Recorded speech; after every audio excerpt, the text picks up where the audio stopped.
uma oportunidade ímpar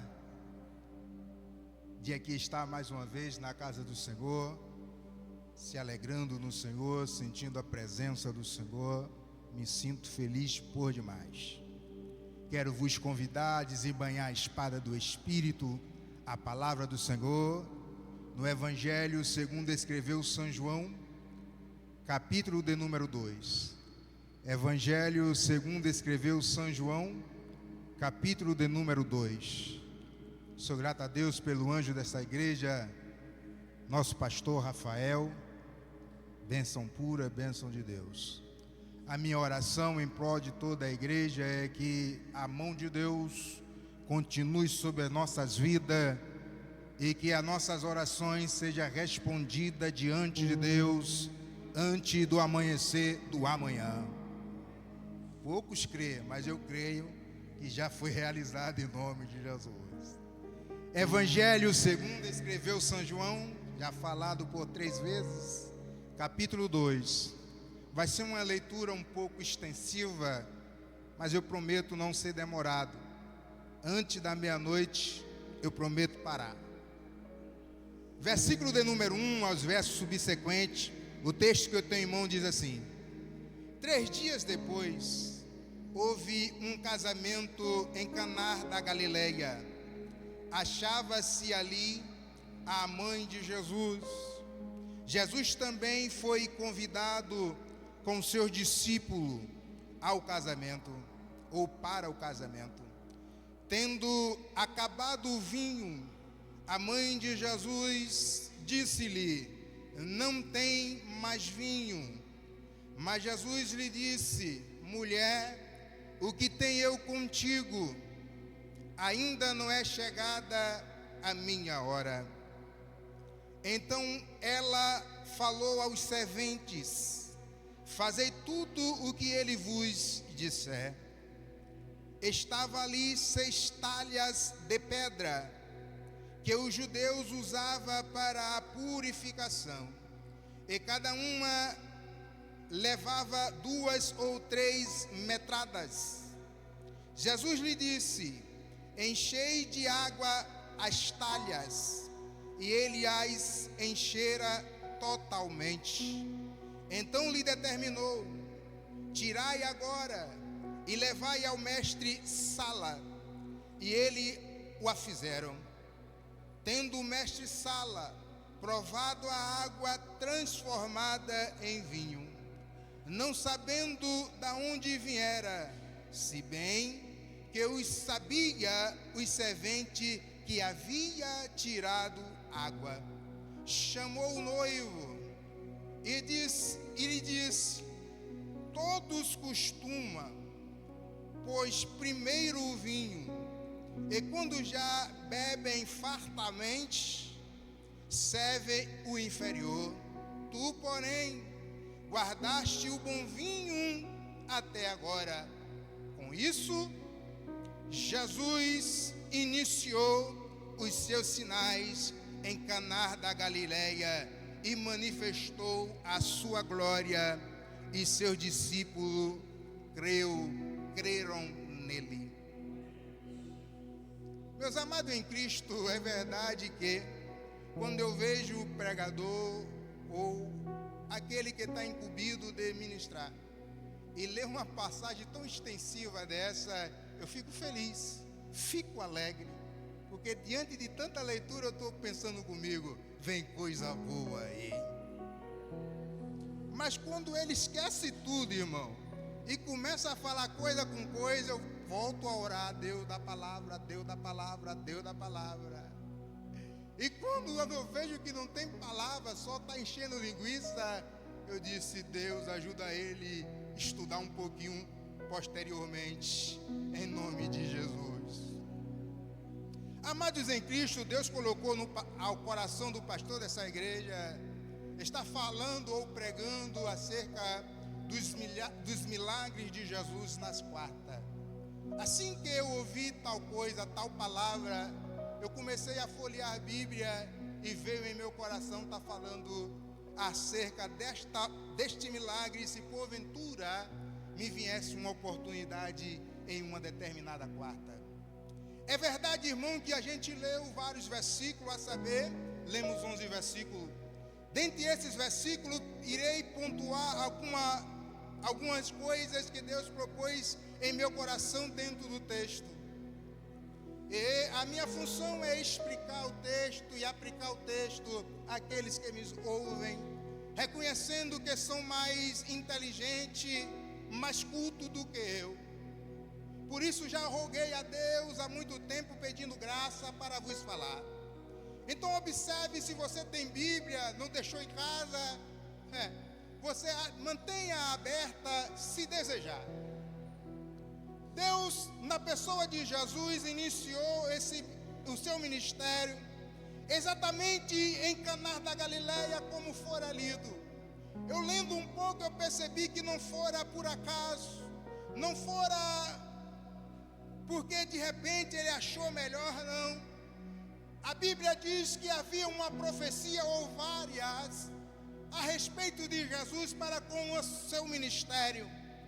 Dentre estas profecias que está no Antigo Testamento, vou destacar uma, que está no livro de Ezequiel, capítulo de número 36, versículo de número 25 ao versículo de número 27, a Bíblia diz assim: então expelgirei água para vós outros, e ficarei purificado de toda a vossa imundícia, e de todos os vossos ídolos vos purifiquei.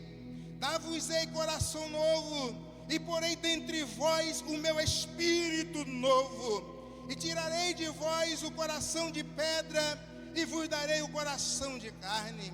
Porei dentre vós o meu espírito, e farei com que andeis em meus estatutos, e guardeis os meus juízos, e observareis.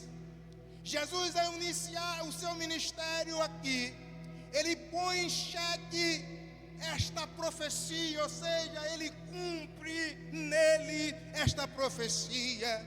O que me chama a atenção, amado, é no versículo de número 1 ainda, lido com os irmãos, quando a Bíblia diz que achava-se ali Maria, ou a mãe de Jesus. Quando a Bíblia diz achava-se ali, no original significa dizer que era costumeiro, que era notório, era costumeiro, era de costume Maria ali estar, naquela casa, naquele lugar, naquela localidade. Subentende, haja visto que era um casamento, ela já estava ali há tempo. Quem sabe ela ajudou para a organização da festa. O que me chama a atenção é que se ela estava ali, era-se necessário Jesus também estar? Não, era uma festa. Se os irmãos lerem pausadamente, vai perceber que foi convidado Jesus.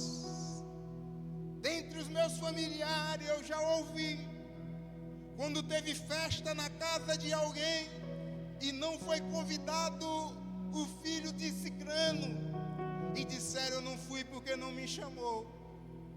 Aí outros dizem: mas já que chamou sua mãe, você é convidado automaticamente. Na visão dos hebreus não era assim. Maria foi convidada, lá já estava. E a Bíblia diz: e foi convidado Jesus, vírgula, e os seus discípulos, vírgula. Porque tem tantos que vai para algum evento, para alguma festa, chamado de penetra, vai ser convidado e passa vexame, meu pastor. Por isso que é bom ser convidado.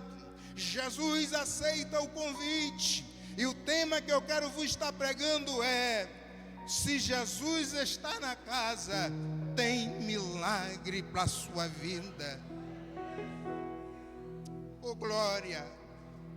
Quando Maria, que ali estava, Jesus chegando lá, o contexto diz no versículo 3: e tendo acabado o vinho era algo essencial para aquele evento. Se os visitantes ou os convidados tivesse ciência no todos que o vinho havia acabado, o anfitrião da festa passava vexame. O anfitrião da festa, ou o dono da festa, ia ficar em maus lençóis, grosseiramente falando. Maria se antecipa e diz a Jesus: acabou o vinho. Irmãos em Cristo Jesus, é bem verdade que domingo passado o nosso pastor deu uma palhinha sobre vinho, mas aqui observe que o vinho aqui, ele trazia conforto para o dono do lar, ele trazia conforto para aquele casal que estava se casando, ele trazia conforto para aqueles que ali estavam. Quando ele fala isso, ela fala isso para Jesus. Versículo de número 4, Jesus diz: mulher, o que tenho eu contigo? Quando eu vi essa expressão, eu já ouvi alguém grosseiramente dizendo que quando Jesus disse mulher, está maltratando Maria, a sua mãe. Eu não acredito. Eu conheço esse Jesus, ainda que por palavras, ainda porque pela palavra, ainda que ele já me falou que não, eu não tratei a mal. Eu procurei olhar devagarzinho, eu percebi que essa forma dele dizer mulher era uma forma de carinho, era um diálogo que ele tinha particular com determinadas mulheres. E eu pude perceber que quando ele diz mulher, não foi exclusivamente só para Maria. Por exemplo, quando escrito está no Evangelho segundo escreveu João, capítulo de número 8, versículo 10, aquela mulher que fora pega no ato de adultério, quando Jesus volta-se para ela, quando os seus acusadores já tinham ido embora, ele pergunta: mulher, onde estão os seus acusadores? É a mesma expressão carinhosa. Quando eu percebo que ele usava esse jargão, e os anjos que estavam ali próximo a ele pegou a mesma fala. Onde é que está escrito isso? Evangelho segundo escreveu São João, capítulo de número 20, versículo 13. A Bíblia diz que os anjos dizem: mulher, por que chora?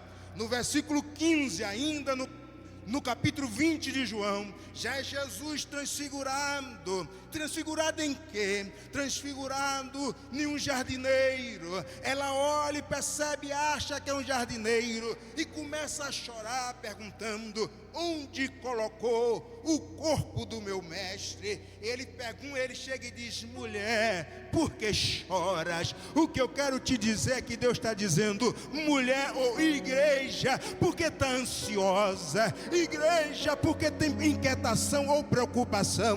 Está tudo no meu controle, está tudo na minha direção, está tudo conforme o meu querer.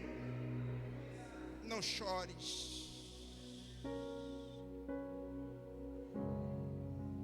Então percebemos que não foi uma forma grotesca, foi uma forma carinhosa que Jesus usou. Mas Maria observava o que Jesus falava, desde quando ele estava no ventre. Quando Gabriel aparece e diz: salve agraciada, começou a falar com ela, e a Bíblia diz: e ela observava todas as palavras.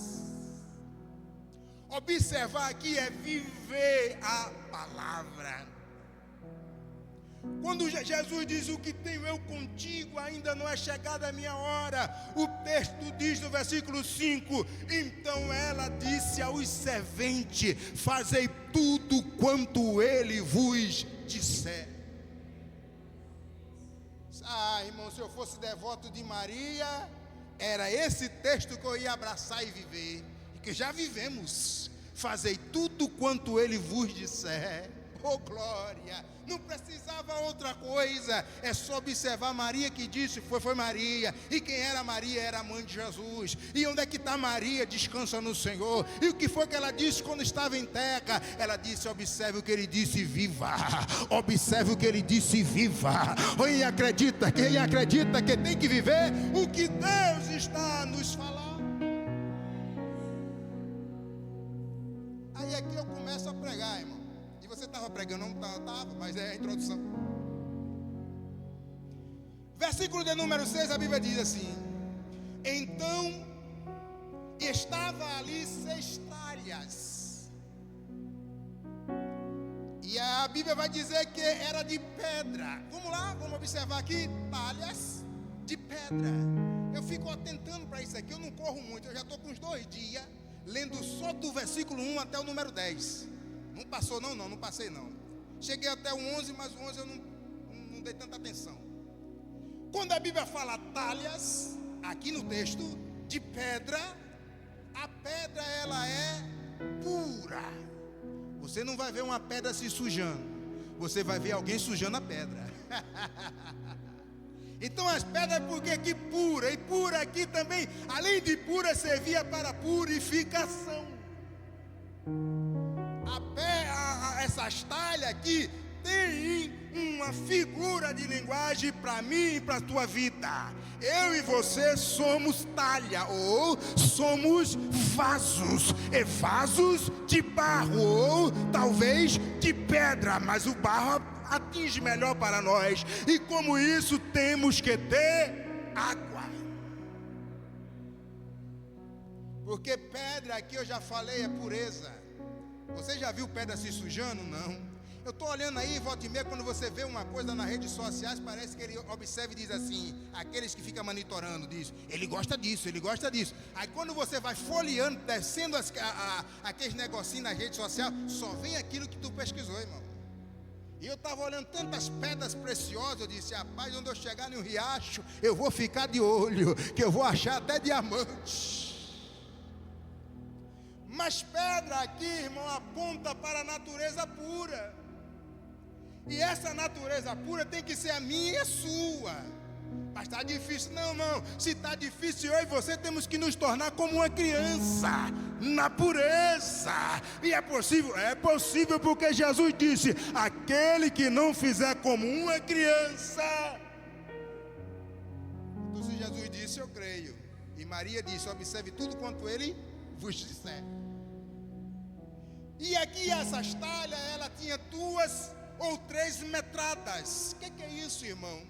Aqui é a medida que os judeus usavam. E é o que vale aproximadamente entre 37 a 40 litros para cada uma, já que tinha 3 metradas, era em torno de 80 a 120 litros por talhas. A grosso modo, Jesus transformou aproximadamente 600 litros de água em vinho. Na hora dele, no momento dele, ele atende o que Maria dissera, acabou o vinho. Ela está dizendo, acabou a alegria, acabou a festa, acabou tudo, o noivo só tem vergonha se continuar assim.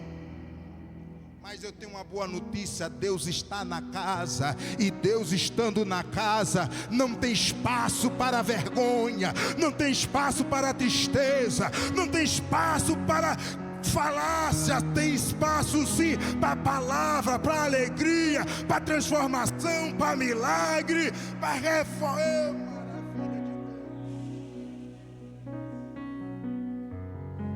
Oh glória! Quando ele transforma essa água em vinho, eu quero que os irmãos observem o que diz o versículo de número 7. E Jesus lhe disse, enchei de água as talhas. Irmão, eu falei a você que eu li isso devagar? Falou. Eu estava lendo aqui, e quando eu parei até o 7, eu fiquei, eu disse, tá, o que é que eu vou dizer aqui, Senhor? As talhas estavam secas, onde é que as talhas ficavam? Porque aqui nós estamos falando de um costume cultural, era costume dos hebreus, na chegada da sua casa ou no pátio, de acordo com a casa, ter talhas cheias de água, e não era uma só, porque quando vinha chegando os visitantes, os convidados, Os servos estavam ali próximo à talha. Já era costume você passar pelo lugar certinho, e eles lavavam a mão, e lavava os pés, e enxugava. Aí eu fiquei: Senhor, essas talhas, ela tinha água, as águas estavam sujas ou estavam secas as talhas? Eu não tive a resposta no concreto, meu pastor. Eu gosto de falar o que a Bíblia diz. O que eu sei que a Bíblia diz é que as talhas estavam sem água. Por quê, irmão? Porque ele diz: enchei-vos de água. E o que quer dizer com isso? Que eu e você somos a talha, eu já falei. E se as talhas estiverem secas, não tem serventia, não tem utilidade. E por mais que sejamos pedra, que as talhas sejam de pedra, se ficar lá fora, o sol castiga, a poeira vem, a sujeira brota. Tem que ter água para purificação. Jesus observa, porque tinha também as talhas que ela não tirava a água para lavar as mãos nem os pés, mas jogavam os talheres, os copos para dentro de determinada talha para lavar. E de acordo vai lavando, a tendência da água é sujar. Então havia contaminação na talha. Aí a pergunta que eu quero configurar é: já que a Bíblia não dá um deixa que estava seca, ou que tinha água, e se tivesse, para mim a água estava suja, por quê? Porque Deus mandou encher. Se estava suja, Deus está dizendo: eu não trabalho com nada sujo, eu sou puro na minha essência. A minha igreja tem que ser pura na essência também. Se estava seca, Deus está dizendo: não trabalho com nada seco, porque eu sou o oceano do Espírito, e tem água viva para a tua vida hoje. Oh glória! O que não podemos, irmão, é como o vaso está estacionando, servindo só de vitrine para aqueles que passam. Tem que ter utilidade no reino de Deus. É a palavra que diz, eu não estou inventando nada. E quando eu estava lendo ali na sacada da minha casa, não sei se é verdade essa sacada, eu sei que na varanda, estava bom demais. Devagarzinho eu estou folheando, ouvindo um louvor, porque a patroa já me expulsou da casa de baixo, e vai lá para cima e liga o seu louvor lá bem alto. Eu gosto alto. Digo: então peraí, é lá. Aí não só eu escuto, como aqueles que estão perto e aqueles que estão longe. Eu pedi: Deus, me dá um sonzinho potente. E no meio eu ouvindo esses louvores, eu estou aqui folheando devagarzinho. E no versículo 7, enchei de água. Eu disse: tá, mas como é que funciona esse negócio da água aí, Senhor Deus? Ele disse: o que é que diz no Evangelho de João, capítulo 3, versículo 5? É necessário vos nascer da água e do Espírito. A água aqui representa o Espírito de Deus. É o rio de água viva que flui do interior de Deus para nossas vidas. Aí eu li devagar, eu disse: tá, eu vou para onde? Deus disse: vá para Efésios, a epístola aos Efésios, capítulo 5, versículo 18. A Bíblia diz: não vos embriaguei com vinho, qual há contenda, mas enchei-vos do Espírito Santo. E eu já li isso aqui. Tem alguns que gostam de tomar uma mangaça, e ele diz: mas Jesus mandou beber. Eu digo: eu nunca vi isso, mas me mostra lá, que eu não bebo não, mas quem sabe, se ele falar que é para beber, eu vou beber, me mostra lá. E ele vai me mostrar ali, pastor. Ele disse: não, a Bíblia diz para não se embriagar. Eu disse: onde é que diz isso, rapaz? Ele falou lá na epístola aos Efésios, capítulo 5, versículo 18. Eu disse: eu vou ler lá devagarzinho, e eu vou ler. É ruim de me dar esse versículo, eu ficar só nele. Eu fico não. Eu quero ver o que é que veio depois, o que é que veio antes. E eu percebi que na verdade não está falando de vinho ali não, irmão. O vinho que a gente conhece, ou quando nada, né, a gente achamos que conhece, não tem nada a ver com esse vinho que eles dizem, bebe, mas não se embriague, não se embriague. E eu li ali na sacada, como eu disse, devagar. Eu prestei atenção, e olha que eu não sou bom de português, para falar a verdade, eu não sou bom em nada. Mas eu li aqui em Efésios 5, e eu percebi que o versículo 18, ele vem conjugado com um pacote. Qual pacote? O pacote dos versículos anteriores. E onde é que diz? Está com a Bíblia aberta? Versículo 15. Portanto, sede prudentemente como andai, vede prudentemente como andai, não como necios, e sim como sábio, remido o tempo, porque os dias são maus. Verso 17, por esta razão não vos tornei insensato, mas procurai compreender qual é a vontade do Senhor. Aí o versículo 18 diz, e não vos embriaguei. Você que é bom de português, não existe um texto que começa e não existe. É sequência do que vem anterior. E esse embriaguez aqui é exatamente a cólera, a prostituição espiritual e material que havia lá atrás, e ele está tratando em todo esse capítulo.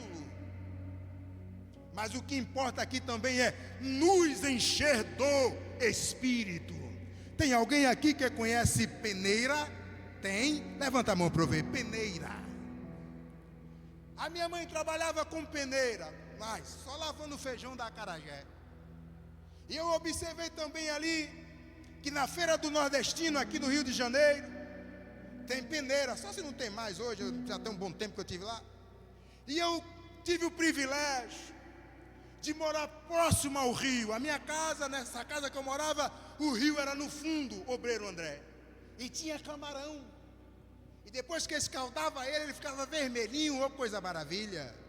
E com essa peneira eu pegava os camarões.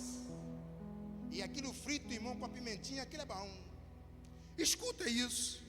E é possível eu e você, num tipo aqui de peneira, está cheio de água, cheio do Espírito Santo. Então me explica aí que eu não estou entendendo. Ora, eu pegava a peneira, olha aí para cá.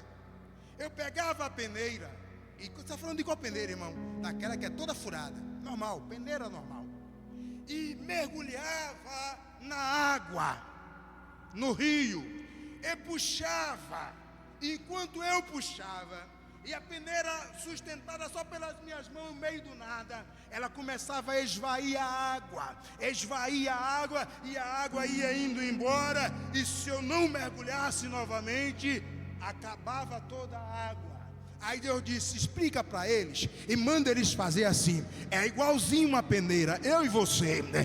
Quando estamos fora da água do Espírito, a tendência é esgotando, é a água indo embora, é a água acabando. Mas temos que mergulhar e permanecer mergulhado. E para levantar, levanta e mergulha de novo, porque temos que estar encharcado do poder de Deus. Temos que ter a presença do poder de Deus, temos que estar cheio do poder de Deus, temos que estar na água do Espírito Santo de Deus. Aleluia, aleluia. Por isso que ele disse, enchei-vos de água. E quando encheu de água, ele disse aos serventes, tirai-o e levai ao mestre-sela. Eu fiquei, mestre-sela, que é isso? Mestre-sela, ele era superior aos serventes. Ele era como que ele era o chefe dos serventes. Eram os servos. O servente era superior aos servos, sim. É bem verdade que havia um que era superior a ele nesse comando. Quem era? O mordomo-mor. Era aquele que tinha a responsabilidade de inspecionar todo o conclave e evento, ficando abaixo só do rei, ou de alguém que era real, trazendo para os nossos dias hoje, na igreja, o mordomo-mor está abaixo do rei, é um tipo do pastor presidente. O mestre-cela é tipo aqueles que o pastor delegou a autoridade para reger ali os obreiros no todo. E os serventes é aqueles que também servem, submisso àquele que o pastor delegou a autoridade e também submisso ao pastor presidente. Por isso todo mundo está em conjunto, em uma só fiação, em uma só ligação. Porque se passasse dificuldade, quem ia pagar para esta conta era o mordomo-mor, era o pastor que ia ter que dizer ao rei, nesse caso aqui, ao dono da festa, ao anfitrião. O que me chama a atenção, amados em Cristo Jesus, é quando o mestre-cela, ele experimenta a água que fora transformada em vinho. Olhe para cá, irmão. Lembra que eu te falei dos serventes? Quem encheu as talhas de água? Diga comigo, os serventes. Pode ser melhor. Quem encheu as talhas de água, a Bíblia diz, nós lemos, foi os serventes. Outra Bíblia diz, os servos. Então eu vou perguntar para vocês, quem encheu as talhas de água? Amém. Então os serventes sabiam que era água. E em todo o tempo, os serventes, quando ia levando a água que fora transformada em vinho, ele olhava, e no meu coração dá a entender pela palavra, que ele estava vendo água. Prova, leia o versículo 10, está aberta a sua Bíblia aí? 2:10. Oh, aleluia. A Bíblia diz no versículo 10, versículo 9: tendo o mestre-cela provado a água transformada em vinho, não sabendo de onde viera, se bem que sabia os serventes que havia tirado água. Olha para cá, escuta isso aqui, é o que a Bíblia está dizendo. Eles encheram as talhas de água. Encher é colocar. Aqui a Bíblia diz que eles sabiam, porque tinham tirado água. Enquanto o mestre-cela não provou a água que fora transformada em vinho, a água não havia sido transformada ainda aos olhos dos servos. E por que eles foram levar ao mestre-cela? Porque foi Deus quem disse, foi Jesus que falou, vá e leve ao mestre-cela. O que é que os serventes fizeram, Giovando? Obedeceram a palavra do mestre. O que é que você vai dizer para nós? Pode não ser aquilo que a gente está vendo, mas se Deus disse é aquilo que eu quero, vai e faz, vai e faz, vai e acredita, vai e leva, vai e determina, porque o milagre já aconteceu antes de chegar lá, para a glória de Jesus. Aleluia, aleluia, aleluia. Todos que estavam naquela casa, irmão, de antemão não tinha visto o milagre, mas quando aconteceu o milagre, eles provaram do milagre. E eu profetizo em nome de Jesus, você não vai ficar falando revelações dos outros, como assim? Testemunhos de terceiro. Você não vai ficar contando milagres de terceiro. Você vai testemunhar, é o seu próprio milagre, é o próprio agir de Deus na tua vida, na tua casa, na tua família, no teu trabalho. Deus fará milagre para a glória de Jesus. O milagre aqui foi provado. Só essa vez que eu vou incomodar vocês. Diga comigo assim, pro seu irmão, você vai provar milagre. Você vai provar milagre. Você vai provar milagre. Por quê? O mestre Cela, ele provou o milagre. Olha o que ele disse. E ele estava acostumado a beber vinho. Tava. Ele conhecia o vinho bom, Diaco Marquinhos, e o vinho ruim. Tudo tem o bom e o ruim. O texto corrobora. E segundo a cultura a gente percebe que Jesus transformou a água em vinho. Um miserável, desviado, tribulado, disse que Jesus bebeu também. Eu não vi Jesus bebendo, mas estava na festa, né, irmão? Mas ele foi para a festa e não bebeu? Eu digo, rapaz, eu vou para a festa e não bebo também não, filho. E nem refrigerante, rapaz, estou fugindo de tudo isso. Mas você estava lá, miserável? Ele não pode falar nada, ele não estava, né? Só que a Bíblia não diz, mas a cultura corrobora. De quê? Que esse vinho aqui era um vinho que não tinha sido leverdado. O que é isso? Fermentado. Esse vinho aqui era um suco de uva fresco. É mesmo? É. Por quê? Olha o que o mestre Cela fala. Versículo de número 10. Ele disse, todos, ele conhecia, ele disse, todos, versículo 10, costumava pôr primeiro o bom vinho, e quando eles beberam fartamente, ou seja, quando ele chapava o coco, e aqui para beber esse suco aqui, irmão, para ficar chapado, tinha que ser mais de 6 litros, tá? Para dar aquela brisa, como diz o povo lá de fora, meu pastor. Então ela tinha que beber com força para dar uma brisa. Por quê? Porque era o suco. Aí depois que aquela brisa, depois de beber tanto, aí vinha um vinho ruim, que era o levedado. Era aquele que já estava já tempão, que era para já derrubar de verdade. Mas o texto diz então que esse vinho que Jesus transformou, que essa água que Jesus transformou, corrobora dizendo que era um suco de uva fresco. Porque Deus, Ele sempre dá o melhor. Ele não quer que eu e você se embriague, bata a cabeça para lá, bata a cabeça para cá. Não.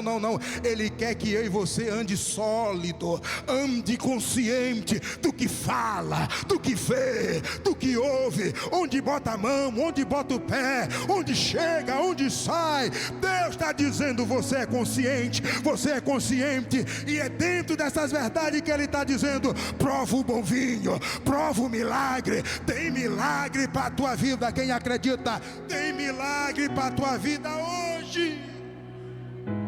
Aleluia. É dentro dessas verdades, irmão, e dentro daquela oração que eu fiz no início da mensagem, que Deus já lhe respondeu antes do amanhecer do dia que está por vir. Declina a sua cabeça e repita comigo, por favor, é uma oração. Fique tranquilo, não vou te deixar em mau lençol. Repita comigo. Senhor Deus, eu creio que irei provar o meu milagre. E eu creio, Senhor, que eu vou pegar aquilo que o Senhor já me deu. Permite orar. Senhor Deus, em nome de Jesus, quero lhe agradecer pelo milagre que o Senhor fez na vida de cada um aqui. Quero lhe agradecer, Senhor, porque eu sei que o Senhor fez coisas grandes nesse lugar. Eu quero lhe agradecer, Senhor Deus, em nome de Jesus, porque o Senhor transformou a minha vida, a vida de todos. Quero lhe agradecer, Senhor, porque eu sei, Deus, que o Senhor já fez milagre nesta casa. O Senhor já restaurou esta casa. O Senhor já curou pessoas nesse lugar. O Senhor Deus já fez o grande milagre nesse lugar. Oh, eu te peço e agradeço, Deus Pai, em o nome de Jesus. Só você que pode. Bata uma salva de palmas para Jesus.